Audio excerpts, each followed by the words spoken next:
this? Did you want this? Did you want this? No, you can take it. I was using it for a second, but you can take it.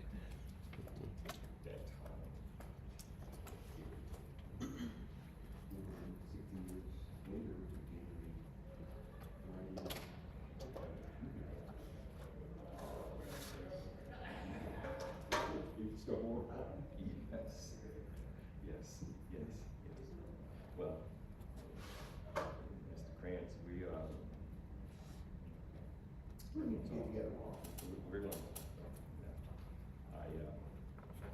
I'm going to try to get that to pineapple to yeah.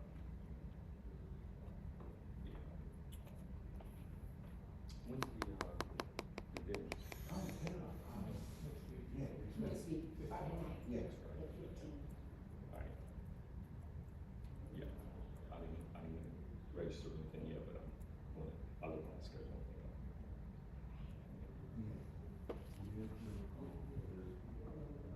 You back, close to capacity.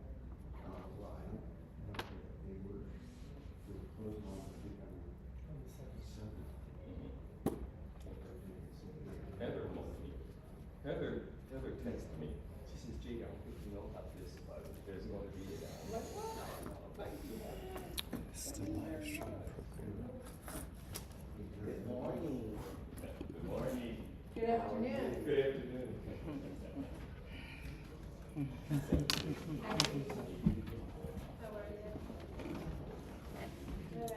Is it too big? Good afternoon. This? In your way. No, no, baby, you're fine. Sit down. I'm sitting. Thank you. You. Everything. You said handsome. It's pretty.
Down the road.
Hi, Miss Susan. Nice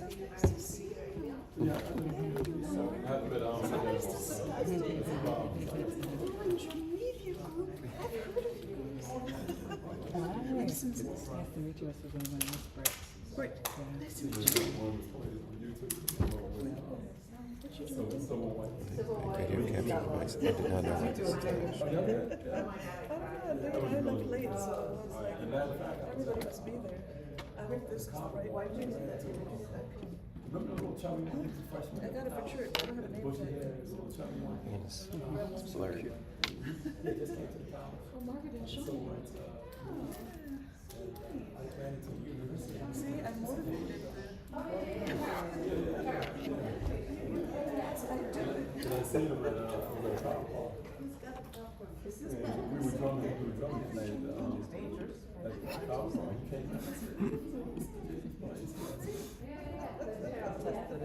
He also is free on Friday. There's stairs on the back side. And Cook's is earlier too, so I know it's safe, because I've seen it being employed before.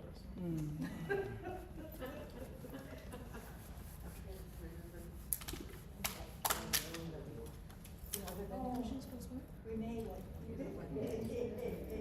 oh, Narked down the lunch pretty fast. You're good.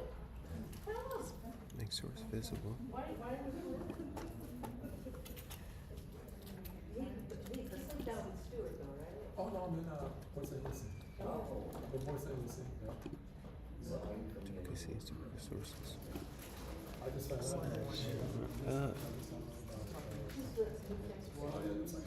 Cause it's all, Hidden sources. and she was talking about it. You're on video. This is marketing. Market No research. problem. I eat.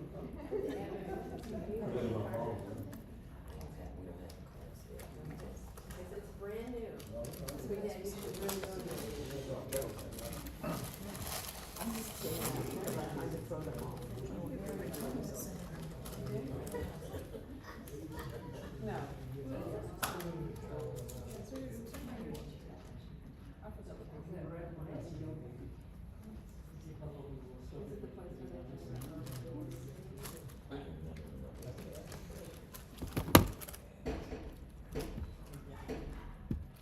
Oh my goodness, I just turned it on.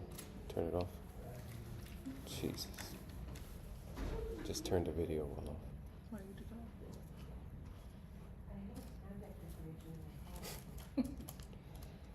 Oh my goodness gracious. Mercy.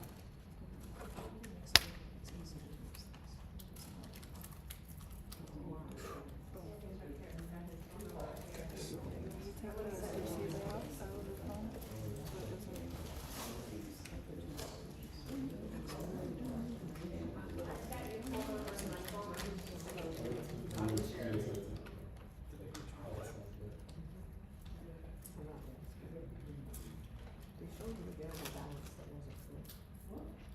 What page? So I just sent it to her so she can contact you about the meeting.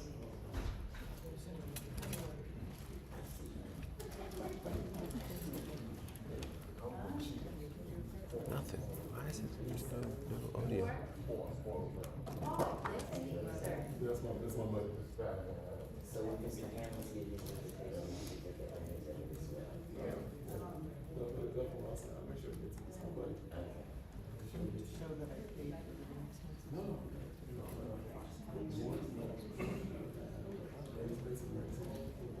Okay, because I'm sorry, we had a person up, and then Paul Marco. Paul's been knows his stuff, he's from Miami, he's got that, an office. Is it frozen now? He's got an office in Miami, and he's got an office here, but he's Haitian, and he's got that Haitian office. So if you need. Now we can start. Not too worried. Paul, thank you for your service.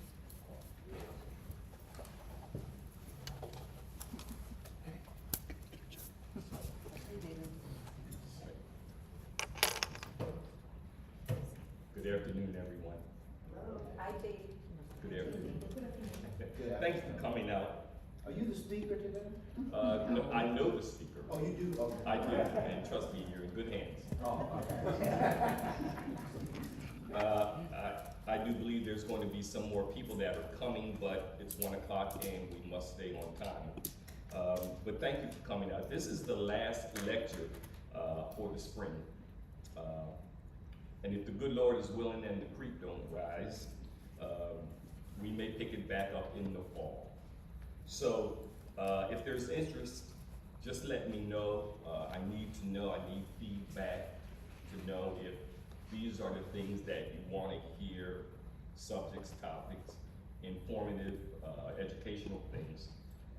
So please, let me know.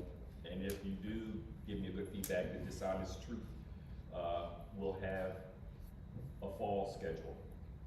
Now, we'll still inform you on, educate you on history, but so many of the lies and misinformation that are happening today, we feel that it is important to keep you abreast of the times, and fields in sociology, in religion, education, and everything else in that lines are so important in our society today We need the relevant times that include standards, double standards that are in our society today, the things that they're lying about, and we're experiencing double standards.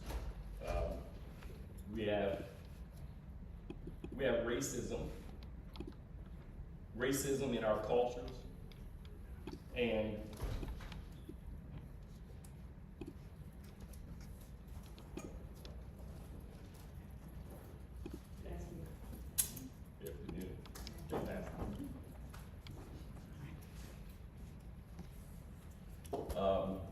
we're experiencing racism in our cultures, and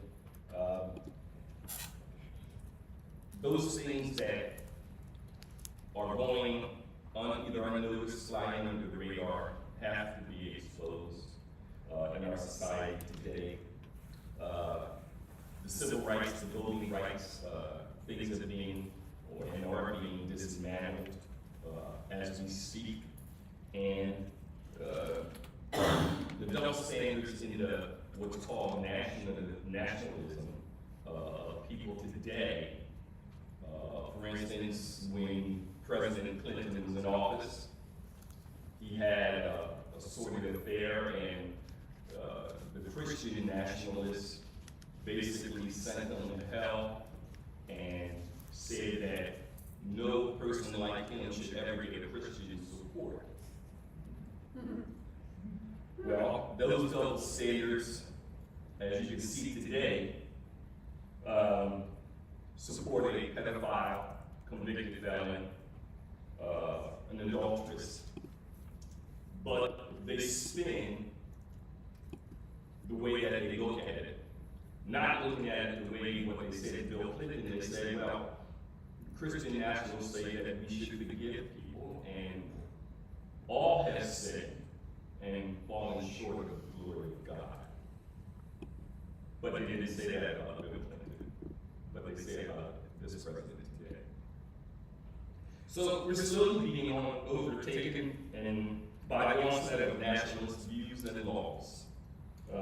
There's a last ditch effort about by nationalists, by white nationalists, onto an ideology that the color of the skin makes you more superior. The color of the skin makes you more superior.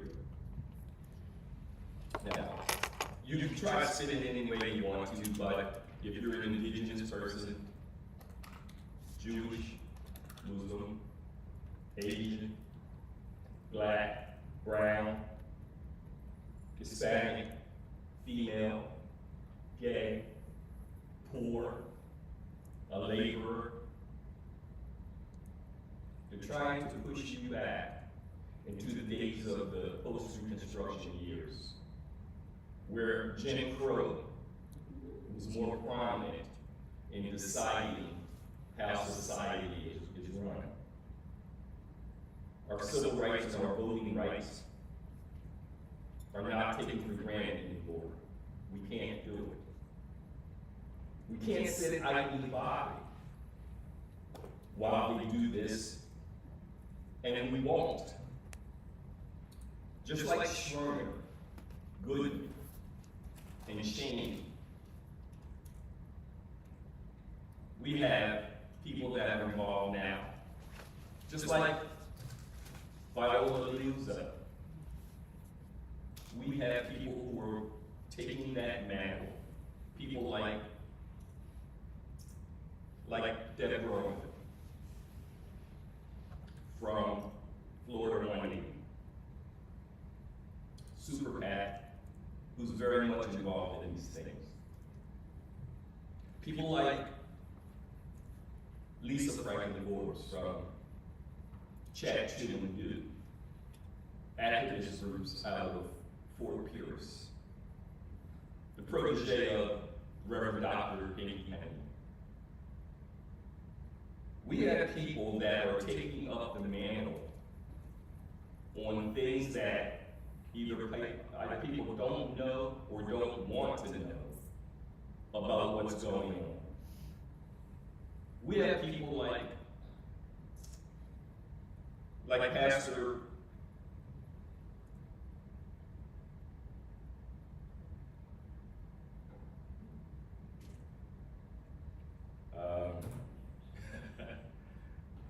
Pastor, give me Pinkley? My mind just went like, we have people like, never. We have people like Pastor Darrell, like Pastor Darrell Saul, in Gifford, who not only preaches the gospel, but sees through what he's preaching about to the people. We're not having any Martin Luther Kings or people of this stature anymore. But I'm here to tell you today that we are in the civil rights movement of our time. So, support Dad and Lisa, Pastor, and everyone that is in this room who feels that they will not sit back and take it, but do something about the dishonesty, the taking away of our democracies, the voting rights that have been dismantled, and everything that goes along with that.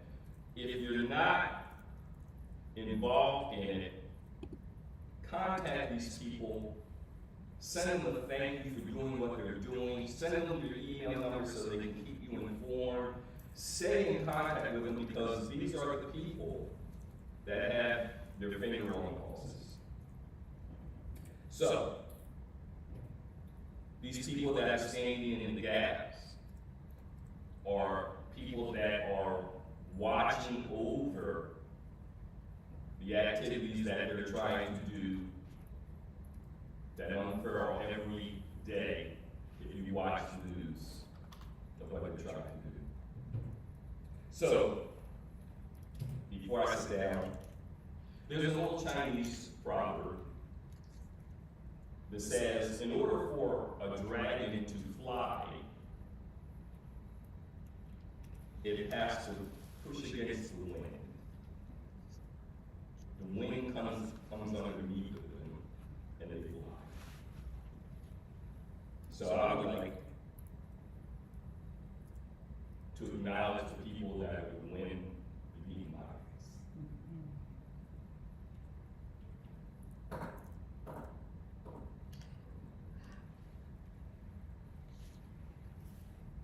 It's all right. Take your time. My son Jared, walks Make me cry. with me in everything that I do.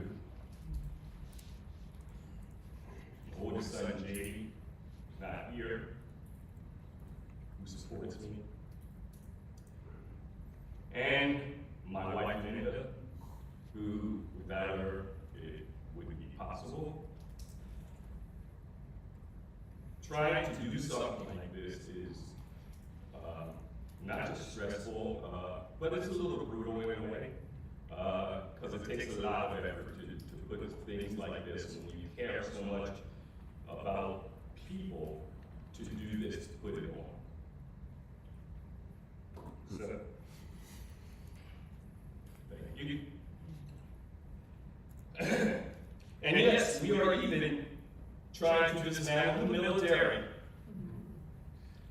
We, the president has fired people or takes up as fired people, reposition them, won't promote them in the military, reducing the rights of females and blacks, just trying to take away the total democracy that we have come to know as the way that things have been. And so, we have someone here to speak to that. We have today with us Colonel Herman, retired United States Colonel for the United States Air Force. Could you join with me to get him to allow?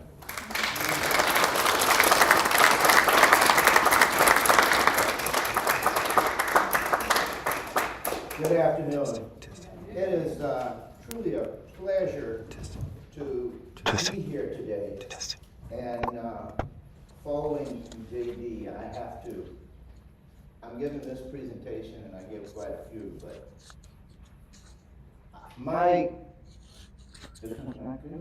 I'm good. I want to introduce my wife, Joyce, who you talk about a wing, the wind beneath my wings. We would be married 60 years in September. So we met in college at Tuskegee University, and we got married at Tuskegee, and then we went to graduate school. But I just want to, since JD said he wanted me to just give you a brief background of who I am. I was brought up in Charleston, South Carolina, in a segregated society. I watched the Ku Klux Klan burn crosses in my neighborhood because my neighbor was the president of the NAACP. I was in a totally segregated environment until I went to the military. And my military career took me many, many different places. We were stationed, my first assignment was Vietnam. Spent a year in Vietnam. After that, they give you a little plum. So I had 5 years in London, England. And then we came back to Fort Walton Beach, Florida. From there we went to Okinawa, Japan for 3 years. From Okinawa, we went to the Hollywood Air Force, which I call it affectionately, which was Los Angeles Air Force Station for 4 years. And then they gave me another plum assignment, Riyadh, Saudi Arabia, for 2 years. And spent 2 years there, came back to Warner Robins, where I was a commander, and retired at Wright-Patterson Air Force Base. When I retired from Wright-Patterson, I became a vice president at the University of Dayton in Dayton, Ohio. Was hired to come back down to Florida, where I live now, in Titusville. I've been there 28 years. Came down to work for Ike Kennedy Space Center. And the rest, as they say, is history. I got intimately involved with charities, and I'm on 5 different boards, and I'm the vice mayor of Titusville, Florida, city of about almost 60,000 people. So when JD contacted me to talk about the military and our military contributions, it was absolutely, I did not like history when I was in college. I never liked history. But the older I have gotten, the more I realize that I have to relish history, because history is who we are. Unfortunately, we have a president that doesn't use history as a basis. Because, I don't know, and I'm going off topic just a little bit here. Immediately upon us going into Venezuela, I mentioned to my wife, I mean, that was, Venezuela hadn't done anything to us. And we went in and completely did. And then when we went into Iran, the first time with the B-2s going in bombing, I said, you know, that was a preemptive strike. We don't do that. We as the United States don't do things like that. And then now we're in, and our president, as I said, does not reflect on history. And every military school I ever went to in my entire life said, although I was in the Air Force, you cannot win a war with air power. You've got to have troops on the ground. And the ramifications of what has happened during that time, we have war plans, and the war plans tell you, you do A, this is going to happen. You do B, this is going to happen.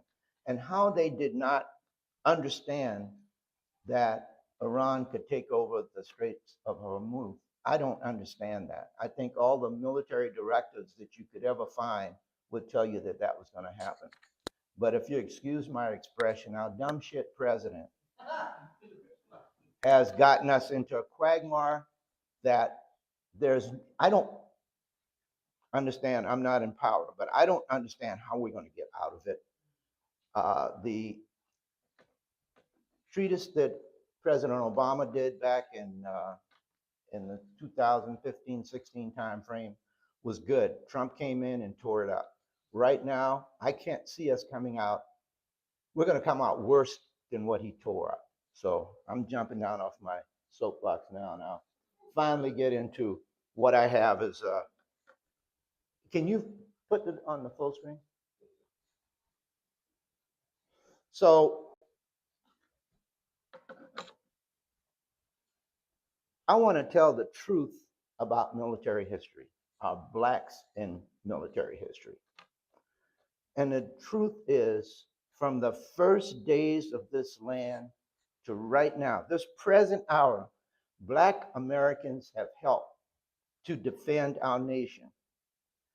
And defending a nation that has not always defended us. This is a story of loyalty, tested by injustice, courage, and forged into contradiction and faith in an America that existed more clearly in hope and reality.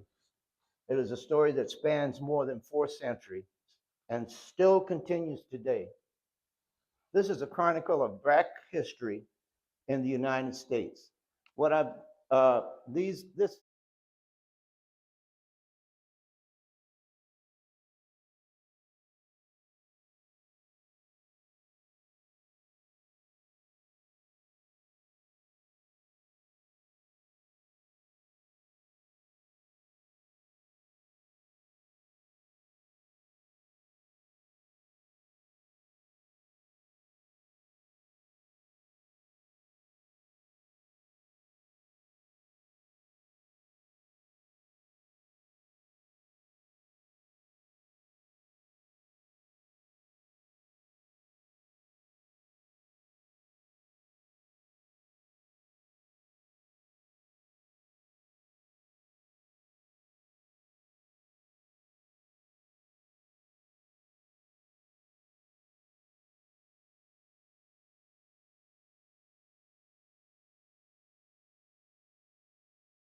At Fort Wagner, black troops charged fortified Confederate positions, knowing that death was likely.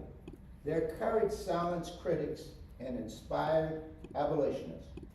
By war's end, black soldiers had helped turn the tide and redefine the meaning of American citizenship.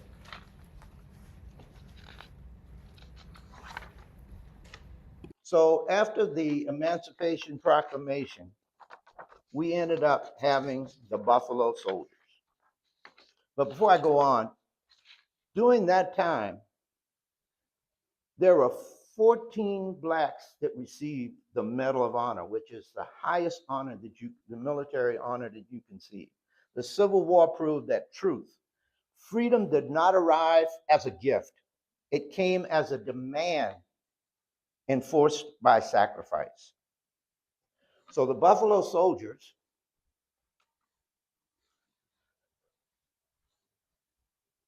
black soldiers and the 9th and 10th Cavalry and the 24th and 25th Infantry. They patrolled the western frontier. They built roads, forts, they escorted settlers and mail routes. They fought in harsh terrain under brutal conditions. The nickname of the Buffalo Soldiers were given to them by Native Americans who likened their courage and endurance to that of a buffalo.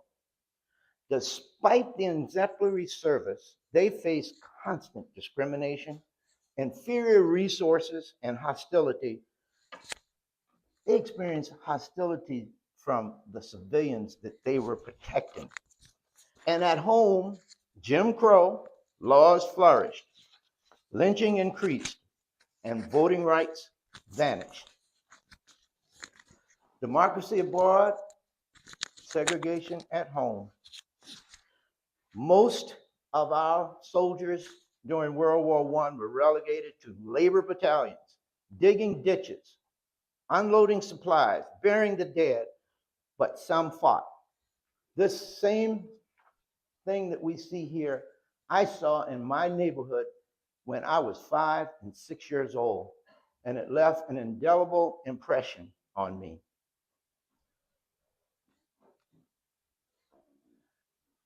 The most celebrated were the 369th Infantry Regiment, and they were called the Harlem Hellfighters.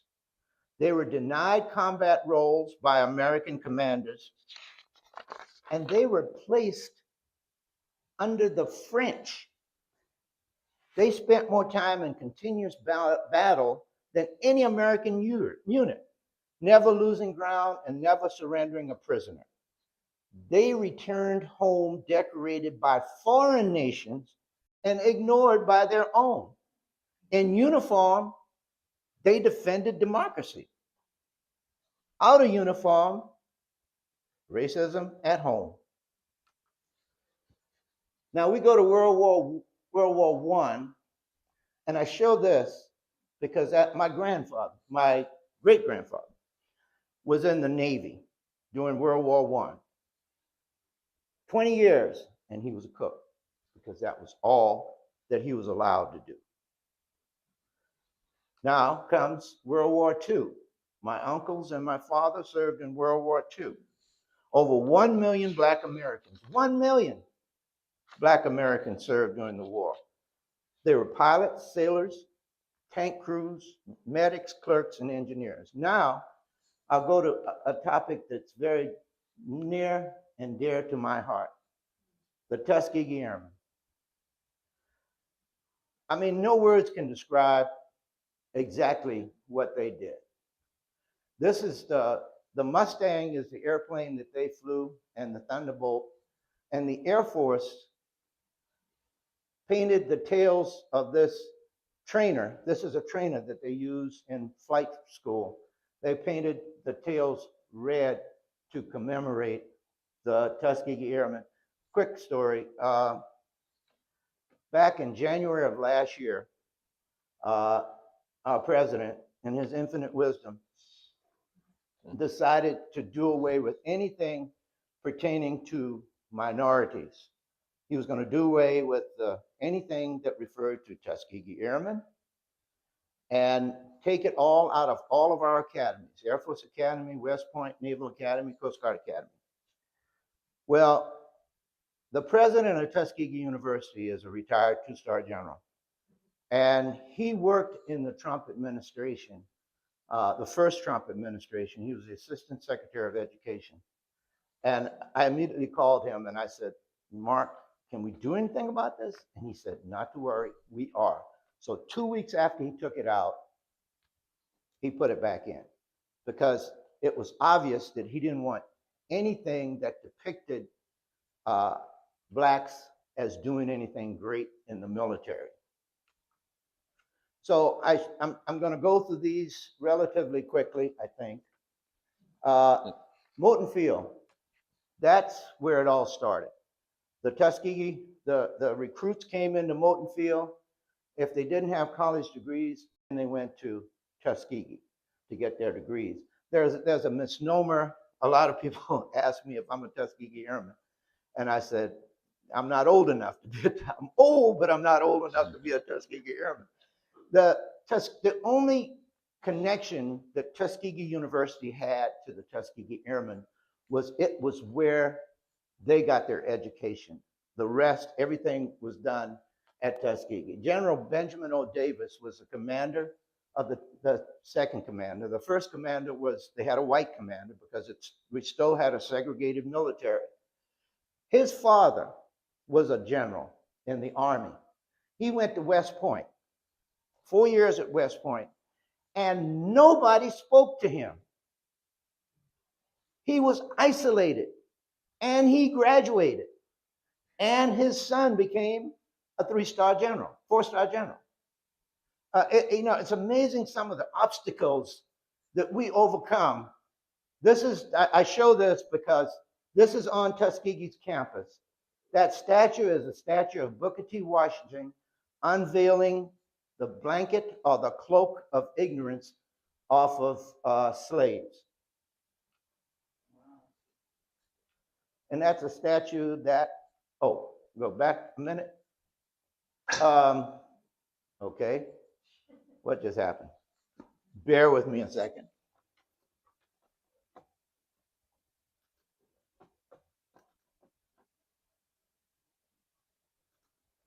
Where's my technical assistants to tell me? Okay, let me just run back, get back to that. Try to get back to that one.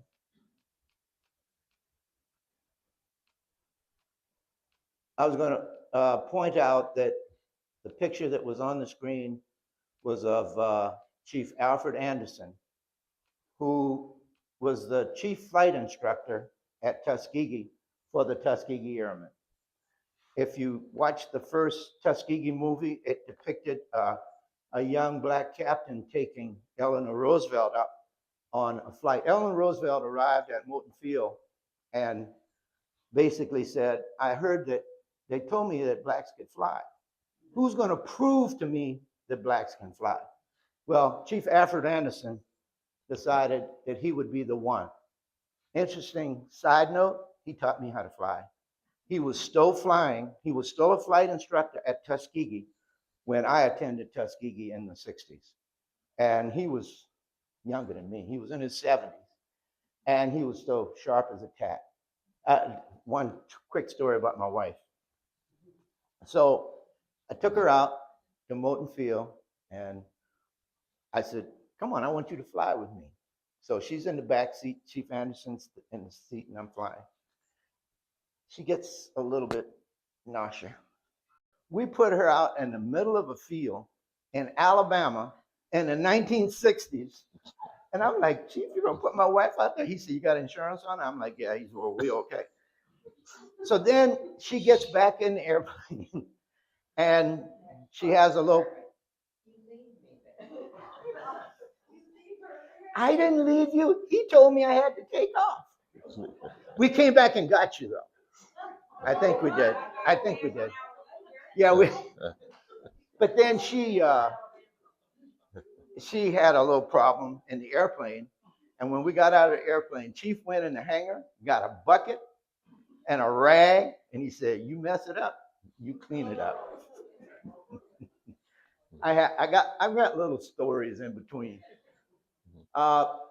This is a Tuskegee Airman, Colonel George Knox. He was one of my ROTC instructors at Tuskegee. Colonel Herbert Carter was one of my, and they used to, when he was younger, they called him what did they call him, Joyce? The Silver Fox. He came in there, he had a Thunderbird. This was a bad dude now. He went all over the United States and all military bases overseas giving presentations about the Tuskegee Airmen to let people know who the Tuskegee Airmen were. General Chappie James, the first black four-star general in the United States Air Force. And I'm here to tell you that General James was a character and a half. And this is when he was a colonel.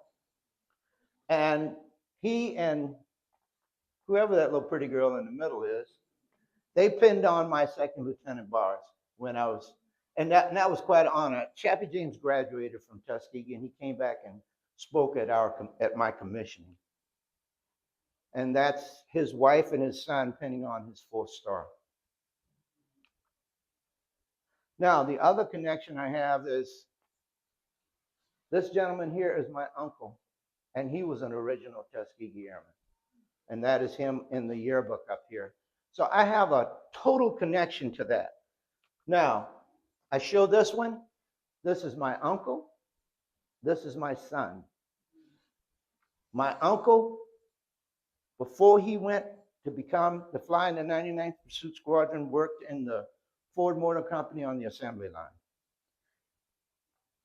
In 1945, when the war was over, he went back and worked in the Ford Motor Company on the assembly line because blacks couldn't fly commercially. My son is a retired Air Force Lieutenant Colonel. He flew, he was an aircraft commander on Air Force 2.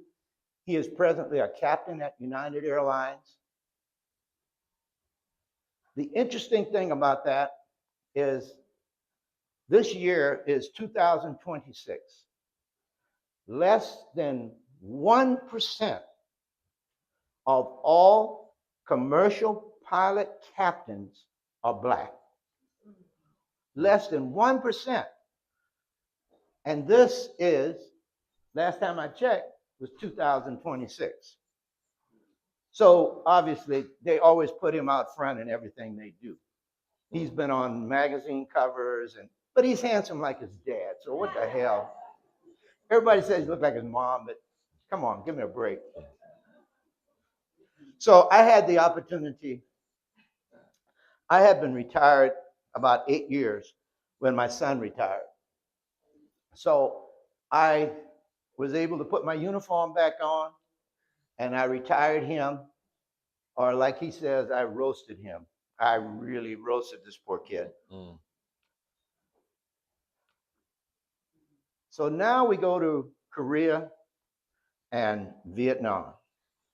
And we call Korea a conflict.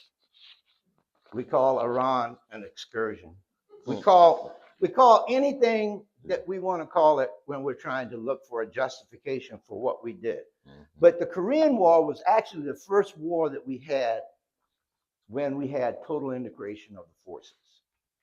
Because President Truman in 1948 integrated the services. So I always like to tell people that the military service was that was way ahead of the rest of the nation as far as integration is concerned. And just another little tidbit, when I was in 3rd grade, my aunt was a school teacher. And as I said, I was in Charleston, South Carolina, and this is in the 50s. And they had a Saturday bus trip up to Charleston Air Force Base. And here I am, a young 3rd grader, impressionable.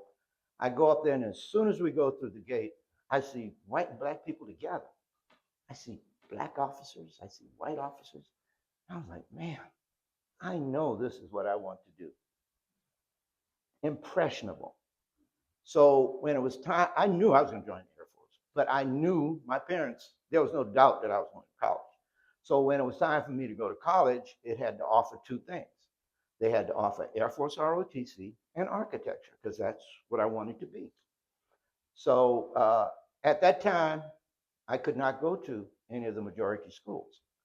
So there were 5 black schools that offered both the things that I wanted. And luckily enough, I got a scholarship to Tuskegee, which after my first year didn't pan out too good because I went to college with the wrong impression. I was 17 years old.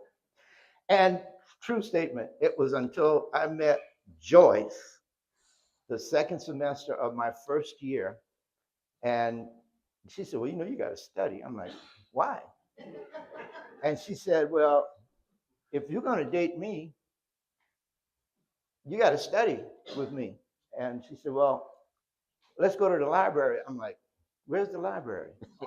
I had only been there a year and a half. I still didn't know where I knew where the whiskey store was. Right. You know, so it's just interesting how we can be impressed by certain things in our lives. But, you know, black service members in Korea served in many different roles. And they still came back and still were not thanked for the roles that they served.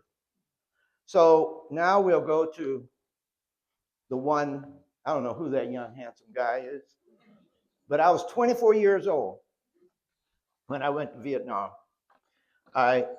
Interestingly enough, the Air Force sent me to graduate school at Tuskegee. On the day that I got my promotion papers to first lieutenant, I got my orders to Vietnam. Well, I was supposed to go to pilot training because I was pilot qualified. I had gone through the pilot training with Chief Anderson, as I mentioned earlier. Well, when I went over there, here I am, a young, inexperienced young Air Force officer. And they said, well, Air Force needs. I'm like, they need me, unexperienced architect in Vietnam? And you're not saying to me, well, that's another story. But at that point in time, the majority of black officers that went to pilot training, they always found a reason for them not to complete pilot training. So I went to Vietnam, and it was a definite experience and an eye-opener for me. I left a 6-month-old baby and a wife back, and I was concerned that she was going to party too much while I was gone. But, okay, quick. I keep going off on these little quick ones. So in order for me to talk to her on the phone, you know, we didn't have cell phones in 1970. We had to do something called Mars, which was you have to, Senator Goldwater from Arizona had arranged it so in Vietnam, you can call through on a Mars line and he would go put in a long distance call from Arizona to wherever your people were. So it was 12 hours difference in time. So I would call and she probably was out partying somewhere. Well, no, I finally got her. And the way the conversation goes is I could say, hey, Joyce, I love you. And Joyce would say, what did he say? And the guy just, and I have to say over, because you're talking on a Mars line. And she would say, what did he say? And the guy said, he said he loved you. And then, I mean, that's the way the conversation went. But it was all we had. And when we did tapes, because I was there for a year. And when I came back, my son said, who are you? He was 18 months old. And he said, you're not the guy that's been with mom all this time.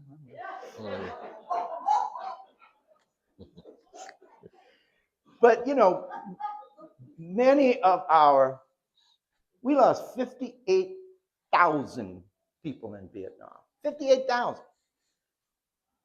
And I just heard the other day why we were in Vietnam. It shocked the living shit out of me. There was a skirmish right off the coast with one of our Navy ships and a Vietnamese ship. I mean, an accident.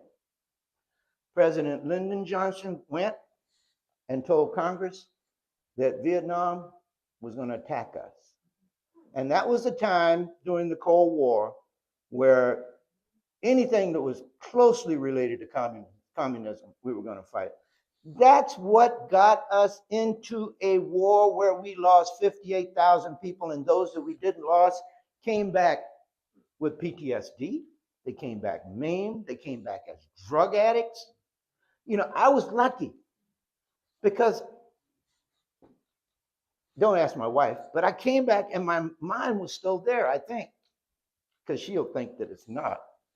But there's so many things that happen. So when I got there, my boss called me in the office, Colonel, and he says, I want you to be on the Human Relations Council. I had no idea what the Human Relations Council was. Well, as I found out, I was on this huge base, Benoit Air Base, and the Human Relations Council was there because there were so many race riots in Vietnam. And what they did was you got all of these white troops who had never had any contact with black people. You had all these black troops that never had any contact with white people. And then you're going to put them together and expect them to go out and do what you want them to do. Well, it was hard. It was very hard. We had 2 and 3 riots every week. And here I am, a young first lieutenant that's trying to resolve some of the conflicts that were happening. But, you know, the bosses would always say, well, you know, you got to realize we're fighting the VC and the North Vietnamese, not each other. But you can't, and everybody's walking around with a sidearm, an M16, and grenades. And the other thing they had in Vietnam, they call fragging. Fragging in Vietnam was where you didn't like your superior NCO or officer, you just roll a little hand grenade in there and kill them. A lot of people I talk to today don't even know what that word means, but that's what it means. Now, a couple of quick things about some things that happened to me. Well, I was always volunteering for things, and I volunteered to be, I was a convoy commander. I used to run convoys. Well, I didn't really run convoys. My NCO ran the convoy, and I was there for the ride. So the first time we got into a situation where we were being fired upon, I was in a Jeep with an M60 machine gun on the back. I had my M16 and a 38. I jumped out of the Jeep, and I'm in position, and I put my M16 on fully automatic, and it went blip.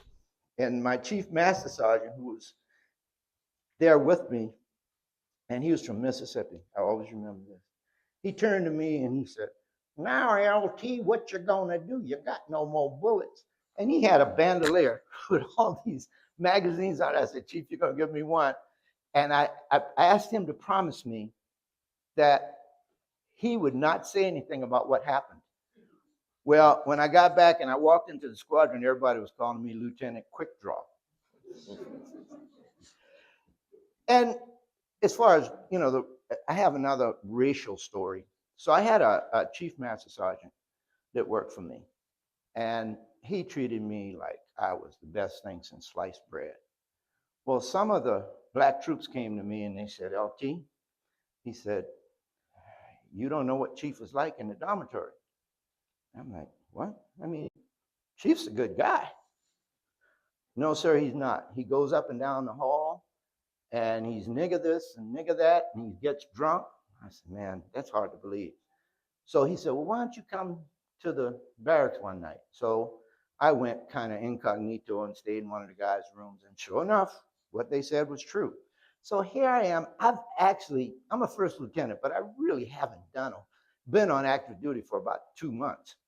So it was a tough decision, because here's this chief master sergeant that's been in the military for 25, 26 years. And here I am, I've been in the military for 5 minutes. And I'm going to my commander. I'm the only black officer on this whole damn base. And I said, "Sir, I think we got a problem, and I have no idea how to handle it." I expressed what happened to my boss. And I mean, that's what set my mind for the rest of my life, because of what he did. He actually did non-judicial punishment on the chief master sergeant, which is something you really don't hear about a lot. And he restored my faith in humanity by what he did. because that was, I mean, it was just outstanding for him to do that. He could have brushed me off, but he didn't. And that said a lot. Here I am, I'm a first lieutenant, and he's a full colonel. And, you know, it's just, but, you know, all of these guys in Vietnam, they fought abroad and they came back and had injustice at home. And not only injustice, but okay, because of Vietnam, everybody hated you because you went to Vietnam, because Vietnam was a very, very unpopular war. I walked down the street when I got back coming home from Vietnam. I walked down the street in San Francisco with my uniform on, and I was called baby killer. I was spit on and everything. Luckily for me, I went straight from Vietnam to England for 5 years. So I didn't have to catch all of the wrath of all my compadres that actually were there, who had to suffer those things. Plus the fact that I think if the young kids stayed on active duty, it would have been better because they would have had an opportunity to talk to people who had experienced some of the same things they did. But when they come back and go back on the block, whether it be the white block or the black block, those guys can't sympathize with what you went through. I had people around me that can sympathize because they were there with me. So it was a conundrum that no one could come up with of how to satisfy it. Now, if you remember, I said I was in this Human Relations Council when in 1972, the military started something called the social actions. And this is where there was mandatory training that you went in, and they had people running these seminars, and they had whites and blacks in there, all ranks, to try to bring about a better understanding between the races. Because the military early on recognized that this was a problem, that this was a major problem that they had to overcome. And I had, you know, in all honesty, in my 26 years in the military, I can truthfully say, I never felt the kind of discrimination that some of my compadres felt. And why? I can't answer that question, but I know it was there. I know it was there. My son has experienced some, even as when he was a first officer at United, he'd have some of his captains say he got there because of affirmative action. And they try, and you know, they always try to downgrade why you are in a position. But he could come back on them and said, I graduated in the top of my class from the Air Force Academy. You know, I flew a spy plane. I flew presidential airlift. And now I'm flying commercial. That doesn't sound like DEI affirmative action to me. But it's still that when people look at us, they look at us very differently. Now, I'm going to get back to this in a minute. But I'm in politics, okay? And I see a lot. And when people say politics make strange bedfellows, that is true. Because sometimes you have to make friends with people you don't want to be friendly with. And I mean, that's just a fact. That's just the way things are. So, you know, understanding how races were in 2019, and this was during the first Trump administration, I started something called a Humanity Task Force. And in that Humanity Task Force, I had 8 whites and 8 blacks. And we would meet once a month, and we would talk about the things that were going on in the community. I had the chief of police in there. I had some business leaders. I even had a couple of 18-year-olds in there. And the only thing that stopped this was COVID, because we couldn't meet anymore. But we were able, with each person got an education on the feelings of the other person. My wife pointedly asked the police chief, do your guys stop black people first? And it made him aware of that. I think it brought about a good awareness of who we are, where we are, and that we're all the same under God. Come on, guys. I mean, we're no different. But people look at us sometimes like we're very, very different. So, all right. So, moving right along, these are some of the four-star generals we have had. And General Lloyd Austin, who was the Secretary of Defense. We got Colin Powell, who was Chief of Staff and Chairman of the Joint Chiefs of Staff and also Secretary of State. And as JD mentioned earlier, this is Charles Q. Hold on. Huh? Brown. Charles Q. Brown, thank you. They fired him for no reason. They fired him for no reason. Then we have Chappie James. And I don't know, this guy right here, his nickname is Fig Newton. Fig Newton was the first and I think only black pilot for the Thunderbirds. He was the Air Force demonstration unit, the Thunderbirds. He went on and he was the commander at Williams Air Force Base where there was pilot training. And he helped a lot with the diversity in the pilots. This is General Bernard Randolph. This guy was a brainiac. I didn't work directly for him, but he was a one-star, and I was a lieutenant colonel at Los Angeles Air Force Station, and I knew him well. And then as things turned out later on in life, my son married his niece. That was my son's first wife. I won't go into that. But those are our four-star generals, you know, and various things have happened to them, but it's been tough. And that's why, you know, with the percentage that we have of blacks in the United States, somewhere between 12 and 14%, I think, when you think of our percentages in the military. And back to Vietnam, we had a disproportionate number of blacks in Vietnam and put under on hellacious missions. I mean, really bad missions. And the thing about Vietnam, if you were breathing, you went to Vietnam. So I had a lot of people that were working for me that the military wouldn't even look at them today because they didn't need to be in the military. But it happens, you know. And what I'll conclude here with what does history actually demand of us?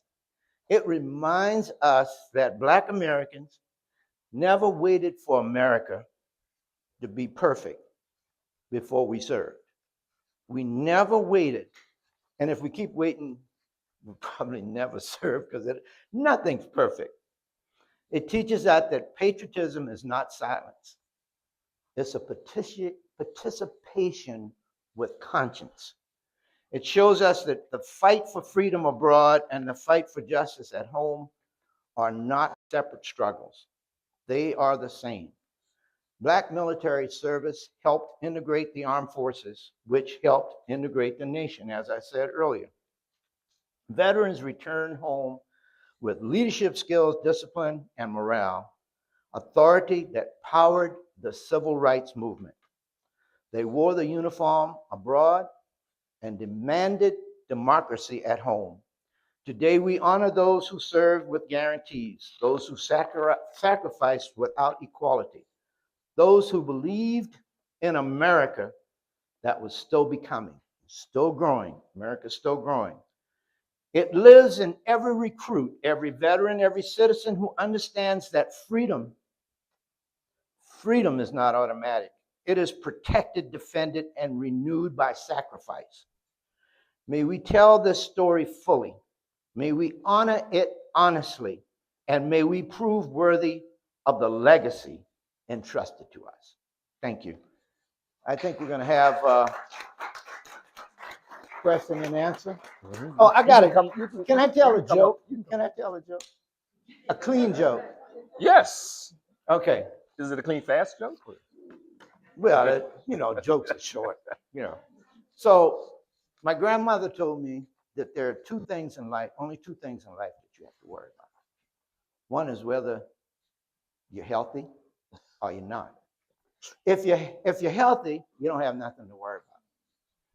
If you're not healthy, you got two more things to worry about. And those two things is, if you're not healthy, are you going to get better? If you're not going to get better, now you got two more things to worry about. Are you going to get a little bit better, or are you going to die? So if you're going to get a little bit better, you're okay. If you're going to die, you got two more things that you got to worry about. If you're going to heaven, you're okay, right? If you're going to hell, you still got two more things to worry about. Whether you want to be original or extra crispy. There you go.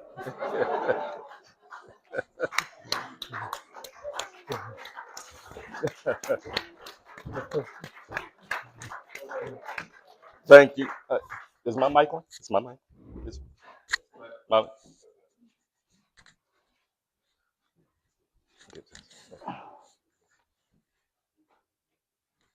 okay.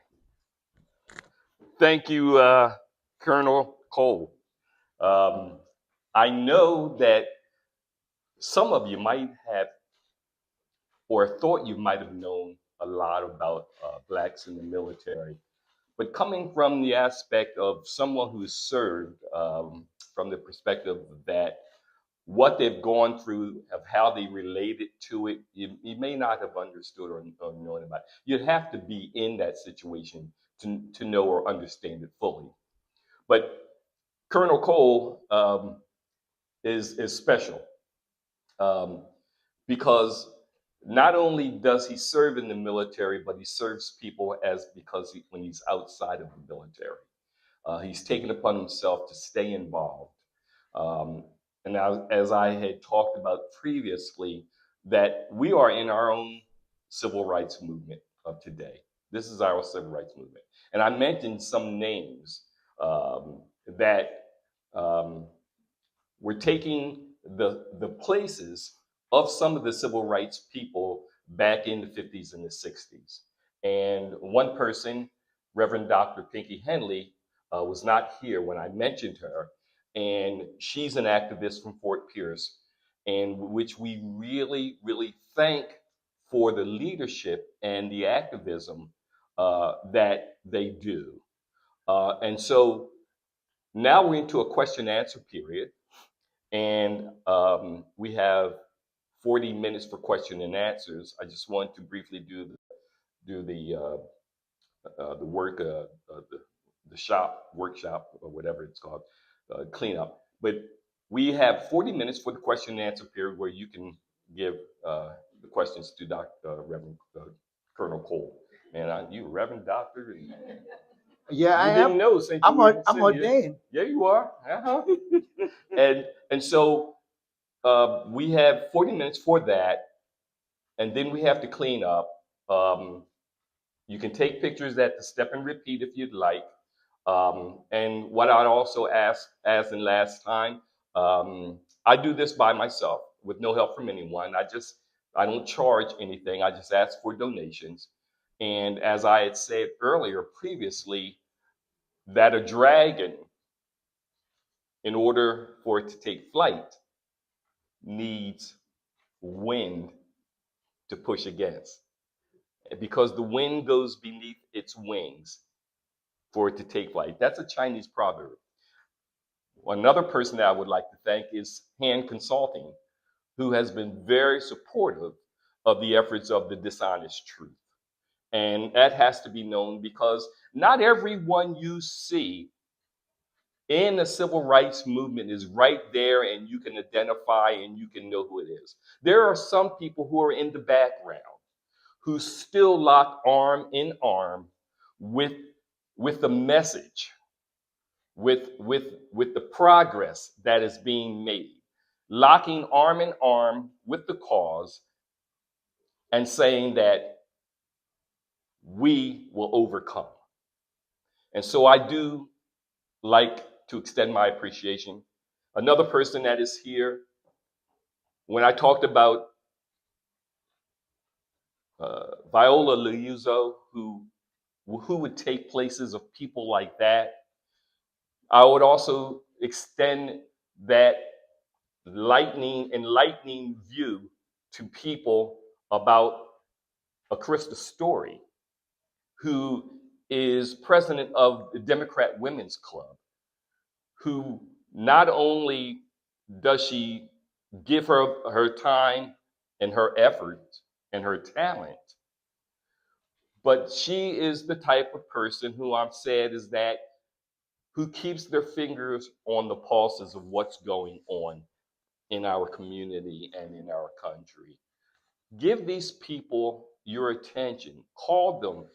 Get their card, get their phone number, sign up for what they do, because not everyone can do the things that they're doing because it takes a lot of time and effort.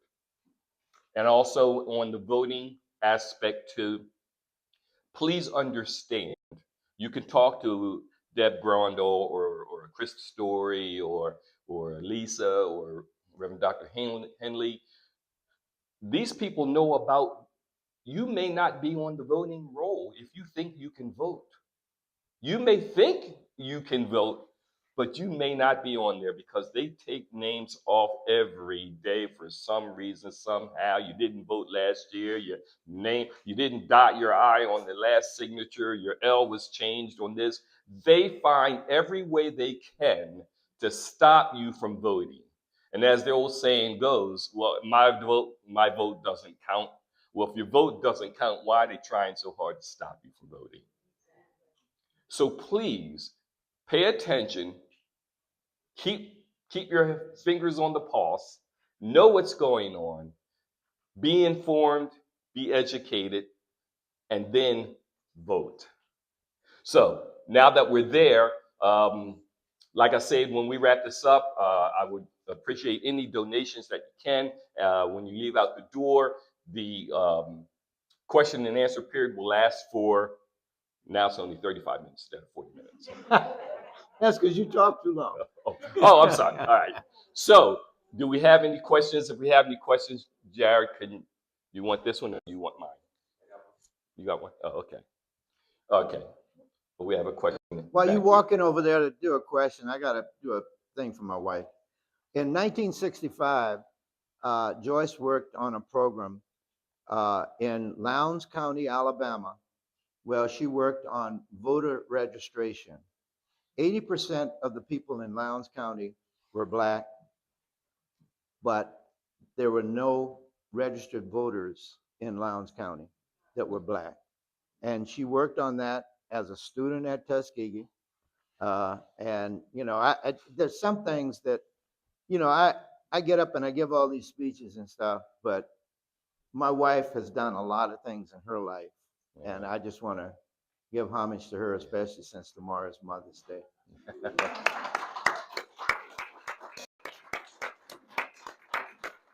Okay. Okay, we now, have a question in the back. So, thank you first for your service, Colonel Cole. How concerned are you now with all these qualified African American, Hispanic, female officers being terminated, retired? How concerned are you for the security of our country? I'm very much concerned because we have people up there that are totally unqualified, and it goes all the way to the top. Hagstaff is definitely not qualified to be in the job that he is in. The only person up there who might halfway be qualified is Marco Polo. He's the only one that I think has any sense up there. And I am very much concerned. Trump fired the Black chief of staff, who I keep missing, is Charles Q. Brown, and took a guy who was, and there's nothing against the National Guard, okay? They protect and serve just like we do. But took a guy who was a 3-star general, retired in the National Guard, and made him chairman of the Joint Chiefs of Staff. Now, he seems very qualified, but there's so many other people up there that are unqualified. And you can look at the decisions that are being made right now with Iran when the president of the United States gets up the second day of the war and says, we won it, and he says that every day. So he's not being truthful about the way things are happening. Iran was supposed to sign this thing yesterday saying that, that we were going to do X, Y, Z, whatever was in it. We haven't gotten that back. So I don't think any of them have the foggiest idea how to govern. So yes, I am very much concerned. What can we do about it? November 2026, go to the polls. Amen. And get the House and the Senate back.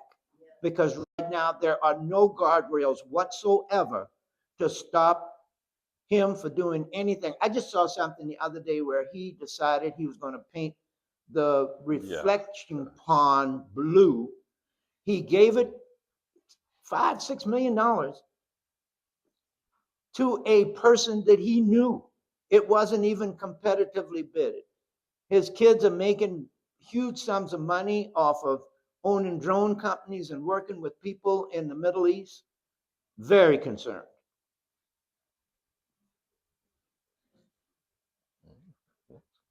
That doesn't mean the world's coming to an end, though. Colonel, thank you for your presentation, especially your wife's support. I think that's really good. The question I asked you, my son and my grandson are out there now. What do you think about this new secretary? I think his name's Kale, Secretary of the Navy? Because he seemed like he's qualified. I looked at it. But my problem is anybody that would work for Donald Trump, even though they're qualified, I have some concerns about. And I don't know how many people are aware, but young folk are going to start signing up for the draft in December. If you're 18 years old, you're going to be automatically signed up. And anything up to 26, you have to go in and sign up for the draft. Oh. Now, say again, please. Yeah, that's another thing. Everybody is chauvinistic these days, so the pendulum is turning in the other direction. But I have to say that the secretaries of the various branches of service have little to do really with the troops. The troops are basically, and the troops are good, and the commanders and the generals and the admirals are all, they're going to try to do the right thing. It's the civilian supervision that they have, the Secretary of Defense and the Secretary of the individual branches that, so he'll be okay. They're going in the Navy. Oh, my son is in the Navy. They're there. Unfortunately, They're there right now. what's wrong with the Air Force? Yeah, right. That's right. He was too fat. Yeah. Oh.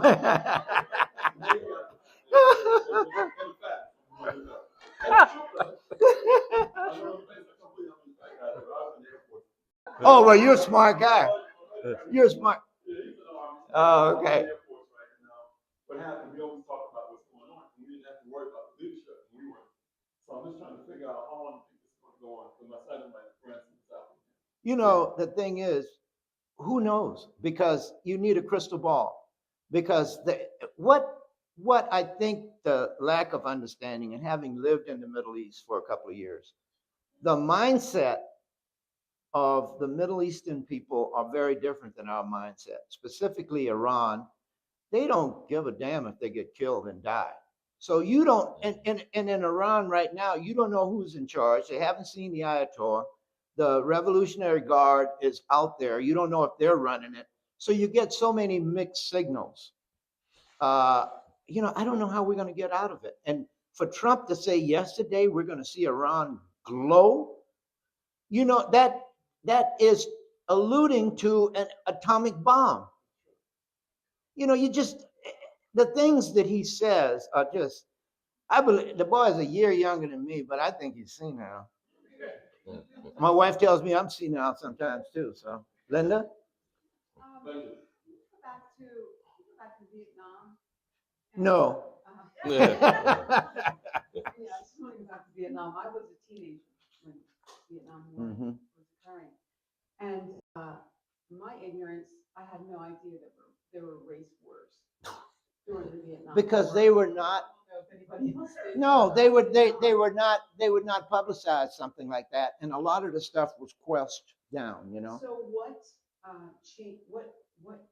brought about change? Were there rules that were instituted in the military to stop that and to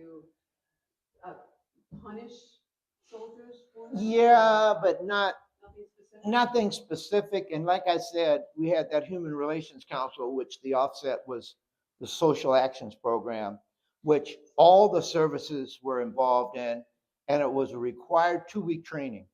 And I think that helped a lot. That helped a lot to have that training. So that's why I said that the military kind of led the way with desegregation, specifically when President Truman in 1948 desegregated the military. So there are still pockets in there, but it's not as prevalent as you would think it would be.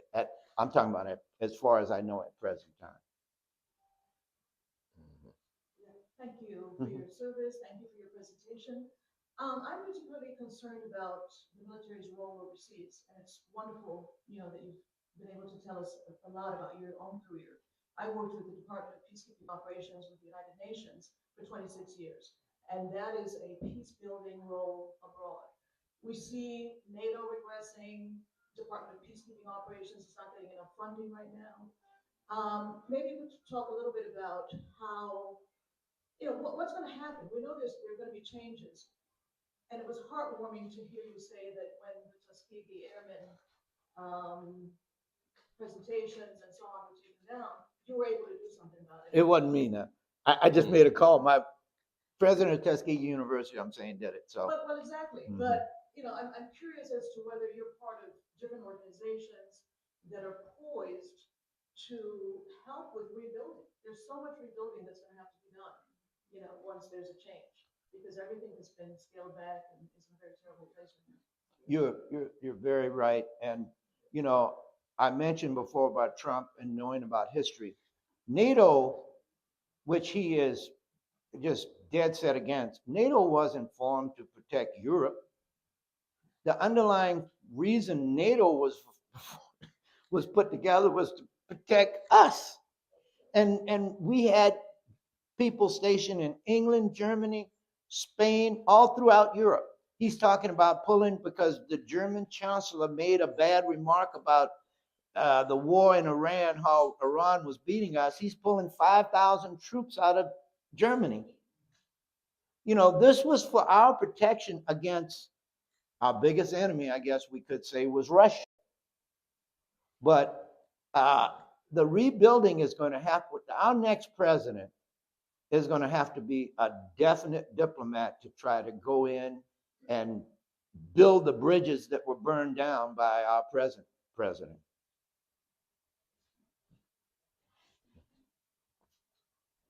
I just want to know, when you were in Riyadh, Saudi Arabia, how were you received? I was received like one of them. We would have meetings, and they would say, "Oh, Colonel Cole, you sit on this side of the table," because white was in a minority. So that's exactly, they took me in as one of them. So it was a different experience for the whites and a different experience for the blacks. There weren't many blacks there, but in Saudi Arabia, there are a lot of Sudanese. The chief of staff of the Royal Saudi Air Force was black. He was Sudanese because there are a lot of people migrating into Saudi Arabia from a lot of the African countries. What year? 87 to 89. You testing my dementia? Consultation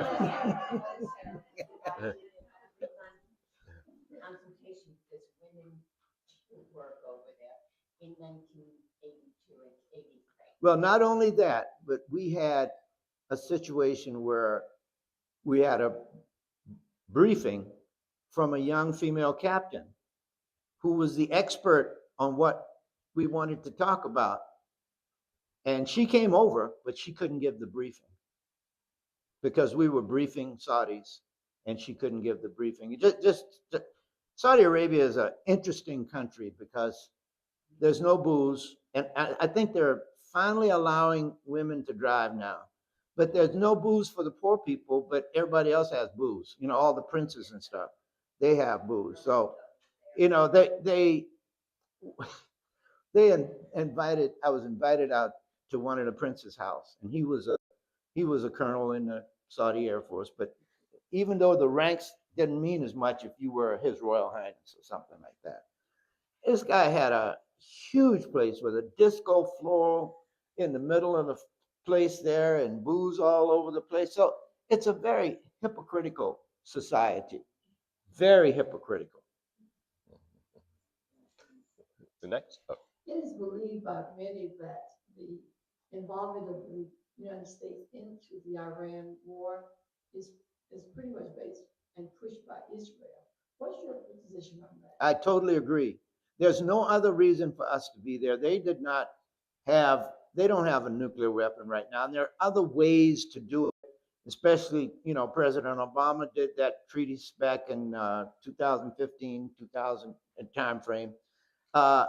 That I am 100% sure that Netanyahu was the one who prompted him going in. And Netanyahu wants to keep wars going because he's under indictment also.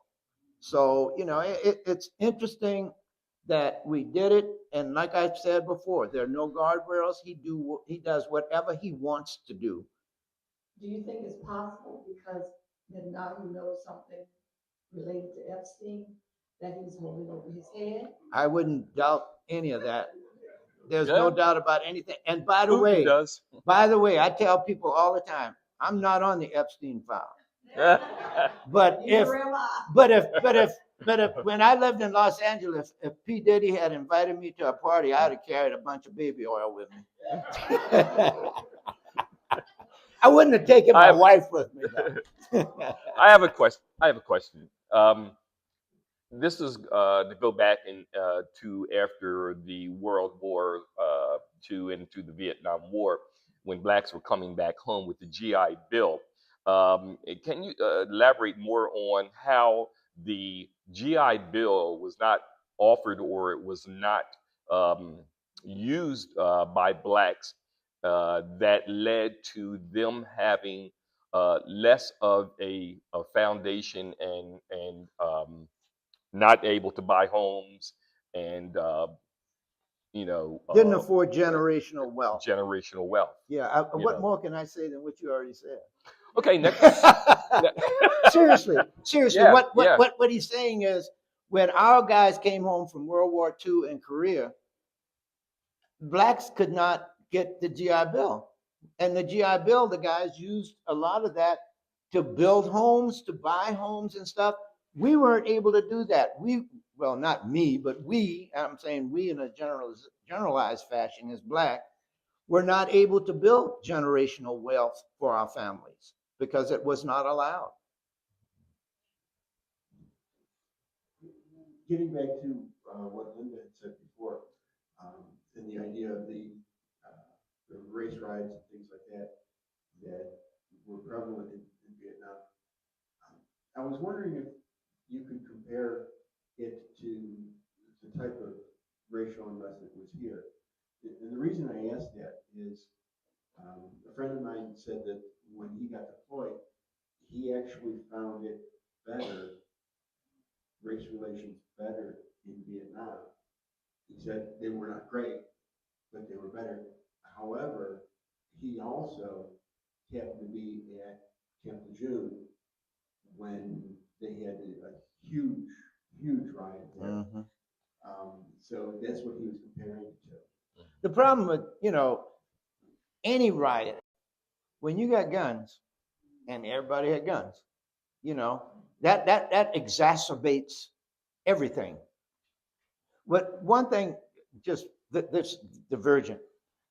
If I left base and I shot my weapon, I had to account for every bullet that was gone. Mm-hmm. Okay.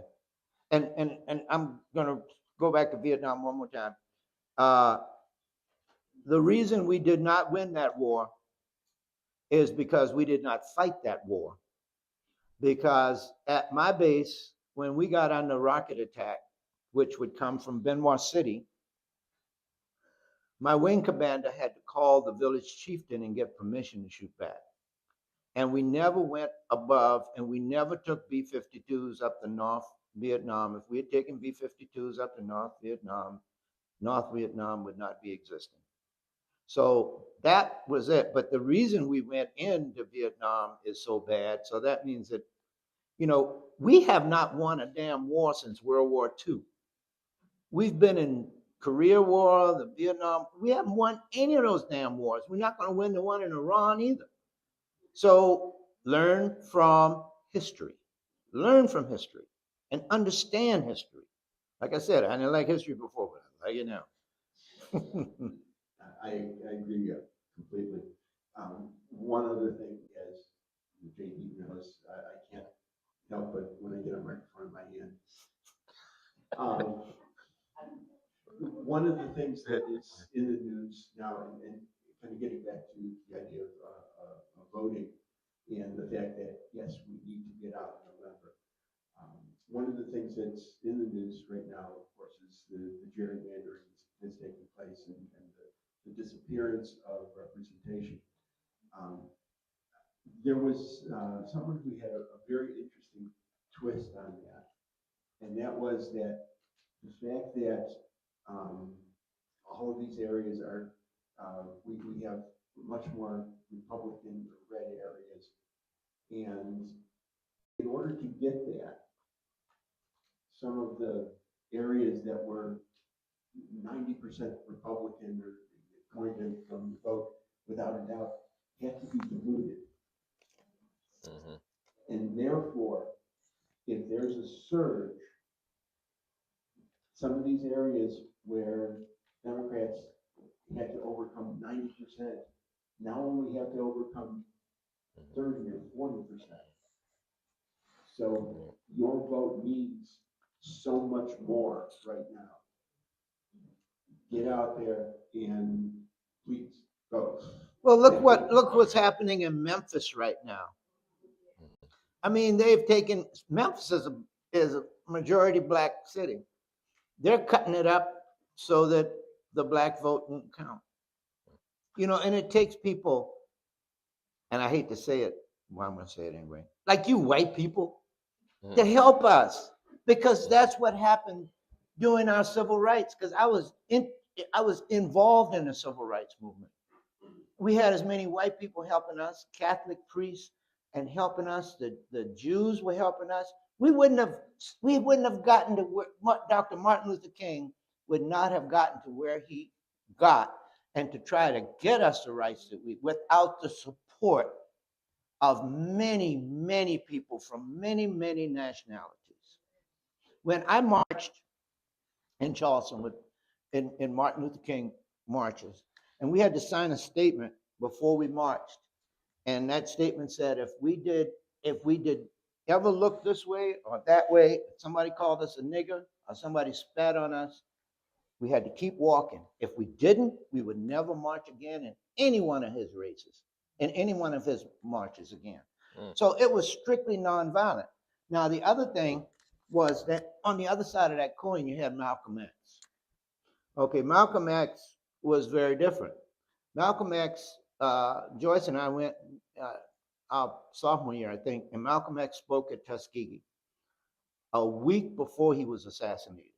So we saw him, and you would not believe the number of Alabama state troopers that were in our gymnasium when he spoke, because George Wallace was the governor of Alabama at that time. So you can imagine the amount of racism and stuff that went on in Alabama during the 60s, and that's when we were there during the 60s. So. Quote unquote, thank you for your service and the work you continue to do.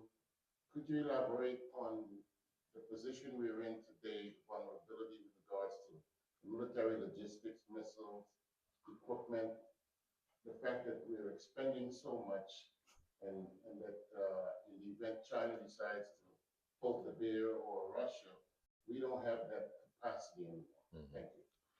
And that's a true statement, because not only are we using our weapons in Iran, we have given a lot of weapons through Europe to Ukraine. So, the pot's gonna run dry, but you know who's benefiting from that? The defense contractors. The defense contractors are getting rich. They want wars. Yeah. Because I go back to the Vietnam War, and oftentimes you'll say that McNamara, who was the Secretary of Defense during that time, he was a big stockholder in General Dynamics. And they want wars. They don't care about the people. They care about the guns and the bullets and the missiles and the planes that they can provide. So it's, you know, power is something else. And sometimes when we get power, we decide we don't want to lose that power.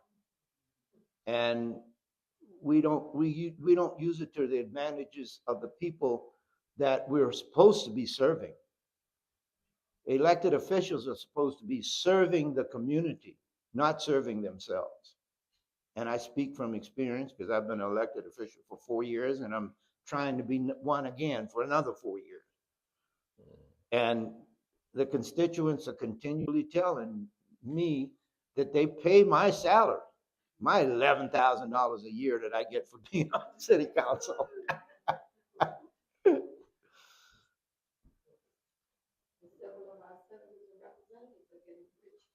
They are. Yeah. They all are. Oh, yeah. Now, when you think of somebody going into Congress or becoming a senator, and you know maybe they got $1 million, but when they come out, they might have $10 to $15 million. How do they get that? And you know, they're talking about the insider trading from the Iran war, where Trump will get up and say, "We won the war," and then all of a sudden, then it goes back up. Who's benefiting from that? Okay. Yes. So this is a dumb question about military. There are no dumb questions. But if Trump were to come up with some war that was so egregious, does he have the power over the military to actually pursue that? Unfortunately, yes, because he is the commander in chief. And the military would not have the ability to say, no, we're not doing it. They can say no, but I don't know. You know, there have been some Navy commanders that have been relieved of duty because they didn't like what's going on in Iran. And when you've got people like Trump and Hegstaff running this, I don't know. I don't think I'm qualified to answer your question, because I don't think if they stop them, you see what they tried to do to the senator from Arizona, Kelly, when he said, you don't have to follow the order if it's not a lawful order. And they tried to crucify him for saying that. And what he said was in the United States Code of Military Justice. It said that. He only parroted what was in there.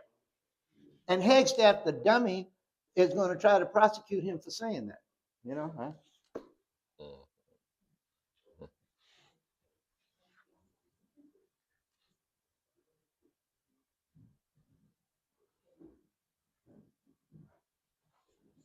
Is it possible Hester could be charged with war crimes, especially after family as well? Is that possible? I think so. And another reason, not only what happened in Venezuela, but all these ships he's blowing, all these little boats that he's blowing up in the Pacific and the Caribbean, you know, they have not yet proven that these people were well, they may have been drug runners. A quick example.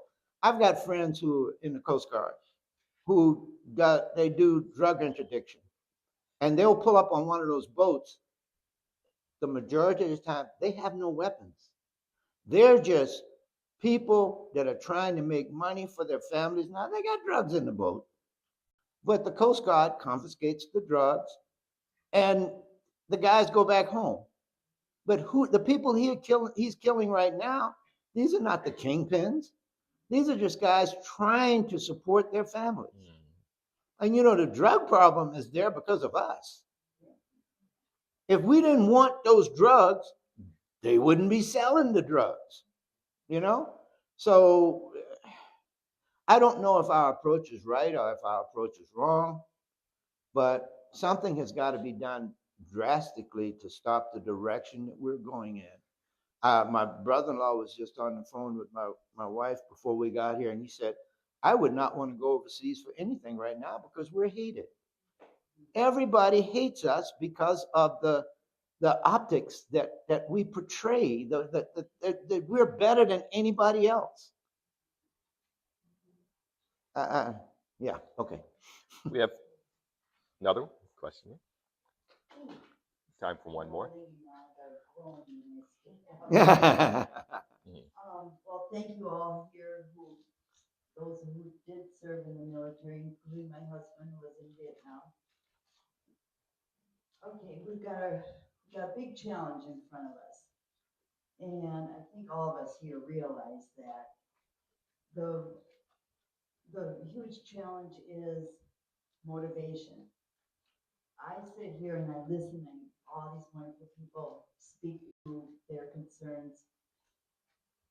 We go back to Milwaukee, and that's a great city where some of our leaders, church leaders mostly, marched with Dr. King.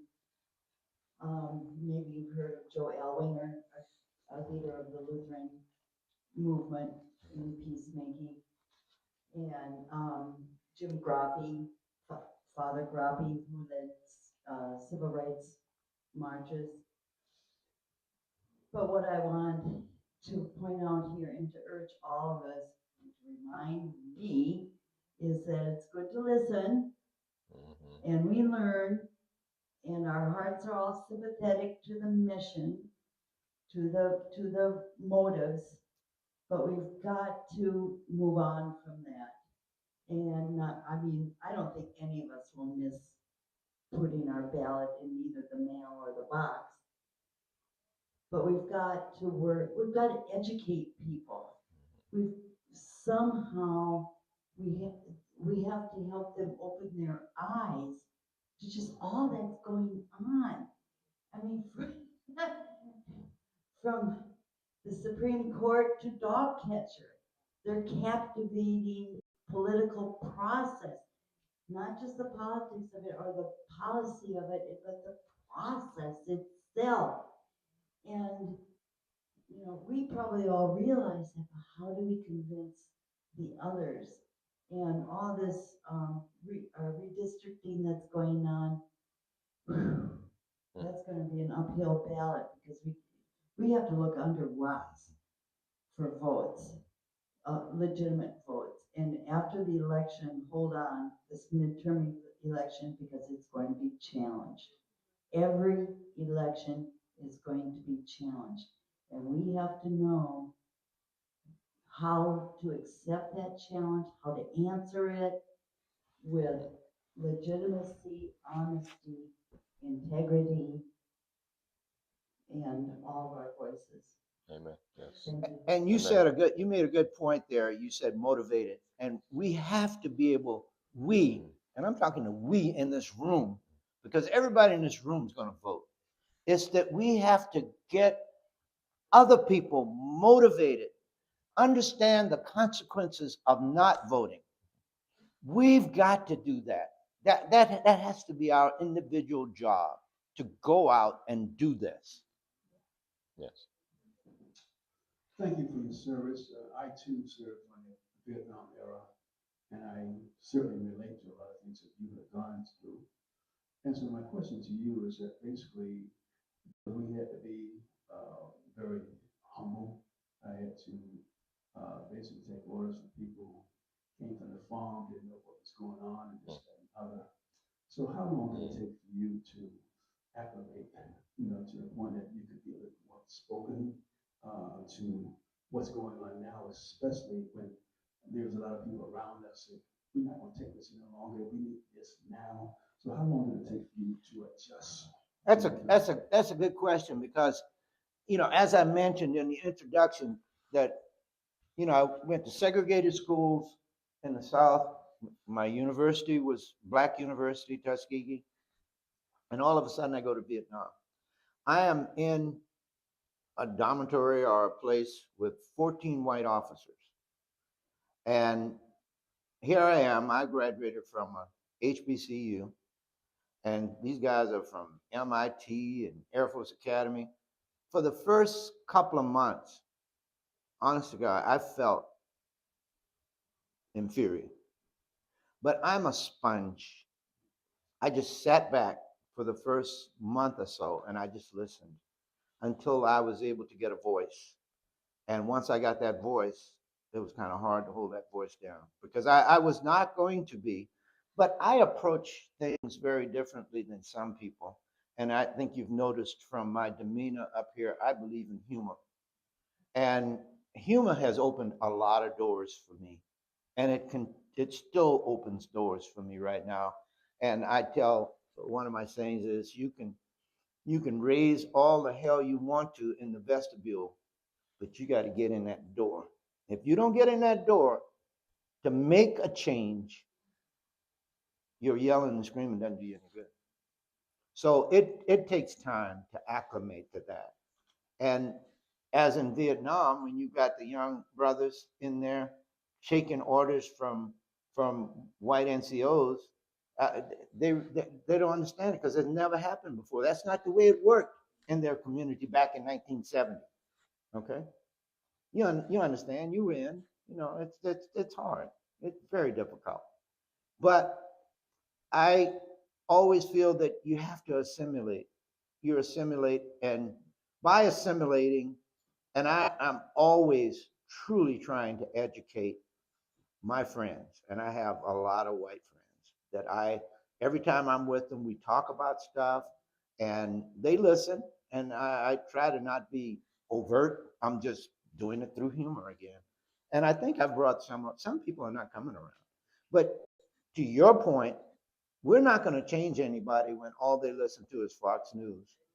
Because I have watched when things have happened and I change to Fox News and they're not even talking about it. I watch it occasionally just to find out the tenor of what they're saying. And it's sometimes it's really crazy that they come up with some of the things that they come up with that don't support what's actually going on in the world today. Herman. You got a question? Just one more. Oh, I appreciate just learning about what you were speaking about in terms of racism inside the military when you were out. And I was curious to know, outside of what you guys did in terms of like the 2 week um, kind of infiltration, is there something set in place now currently that like has racism at bay in the military, or is racism still something that's very, very much seen in the military right now? I'm just thinking back to also what you said about, individuals having to be enlisted in December. So is there, anything we should look out for, or maybe, be able to turn an ear to in terms of policies that are inside the military that you could speak on? Well, one thing, I didn't say they had to be enlisted. I said they had to register for the draft.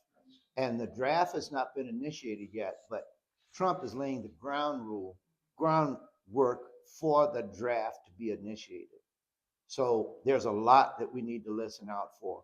Now, as far as some of the programs within the military, they have, instead of making it better, they have made it worse because they've taken away a lot of the programs that were there to bring about a better understanding. So I can't attest to what's going on right now, but it's got to be worse than what it was when I was there, because there were a lot of programs that helped minority officers and enlisted people, to fight against. As a good example was one that I mentioned early on in my career in Vietnam, when my boss took care of someone who was definitely a racist. But I have a tendency, I guess it's because I've been around so long, I can pinpoint a racist in a minute. And I glean on to that person. Example, when we went to England, we were living in a house on the economy. There was an MG that sat outside and it had a Confederate flag on it. And I told Joyce, I said, we're in for it. I said, we got one next to, and the guy was in the Air Force. As it turns out, we became close friends. And when I told him the effect that that Confederate flag on his car had on me, he said that the Confederate flag to him meant his heritage. And I said, your Confederate flag to me means something very different, because every time I saw a flag burning or somebody calling me nigger, I saw a Confederate flag. He understood that and he took it away. But not everybody would do that. But like I said, this guy would do, he helped me, he would do we became friends. So whether it's better now in the military, but we just need to keep our ears opened and listen to the kinds of things that they're saying, and just pray a lot. You know, I can't say, but I can't reiterate more that the November election is a very, very important election. And as we've said before, we don't know what this gerrymandering is going to do. We don't know how that's going to change things around. But we just got to get our people, everybody, white, black, green, blue, whatever. We've got to get them to the polls. The NAACP had something at one point called Souls to the Polls. Yeah, they stopped and they stopped it. And you know, I'm a lifetime member of the NAACP, and I go to my meetings, and I go there, and everybody there is my age. You know, and I'm like, why don't we have any young people in here? No young people. Yeah. And when we get young people in there, the damn old people run them away because they got all these bad ideas. No idea is a bad idea. Right. You know, and I've been trying to be a catalyst to help that. I got too much on. They wanted me to be the president. I'm the vice mayor of the city. I can't do it so much. I have to get rid of my wife, because then I wouldn't have any time for her, and she wouldn't like that because she's got something great. But you know, and you know, it's to get young people involved. We got to get young people involved. Can I get applause for that? My gosh, we need people to come back and come behind us and make a difference in that generation. In order, we can't do it all the time. We're getting older, and we just can't do it. And so one more thing, and I talking about getting young people. So I said I was a vice mayor. I'm 80. My vice mayor is 37, and I supported him when he ran. So I mean, we've got a pretty good little thing going on. There's nobody even close to my age on city council, and they think I'm crazy because I'm running again. But I'm running again because the people that are running against me will, in my estimation, in the estimation of a lot of other people, will ruin the city. So, okay. Well, so I'm not ready to quit. I'm not ready to stop talking. No. I'm not ready to stop talking. No, it's okay. You can keep talking. How much does it cost to keep the room another half hour? It's $50 for 15 minutes. $15 for 15 minutes. Okay. $50. So can we just know that if things are right, Colonel Cole may be on a podcast, and we might be able to continue these questions and answers and information and educational things in the future with various guests, or may do it face to face. We don't know. But thank you so much, Herman Cole. Can we give him one more last round of applause? Because if anyone wants to talk to him, take pictures in the front of the Step and Repeat or whatever, he's be available. And we have like. Well, I'm not available. I'm married. Okay. Well, he's only sometimes available. Thank you, everyone. Thank you so much for your time and your service. Thank you. Thank you for putting the QR code back up so that we could donate. If you want to donate to the cause, thank you. You can just hit the QR code, or there's a basket on the way out. Thank you. Hey, go down there and meet the people. Obviously, I enjoyed it. I know that. Go meet the people.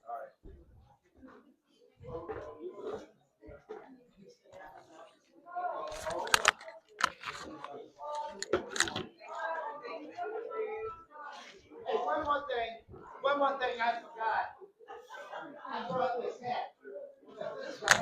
Thank you. You did such a great job. Oh, Yeah, thank you. just amazing host. I love being a host. MC.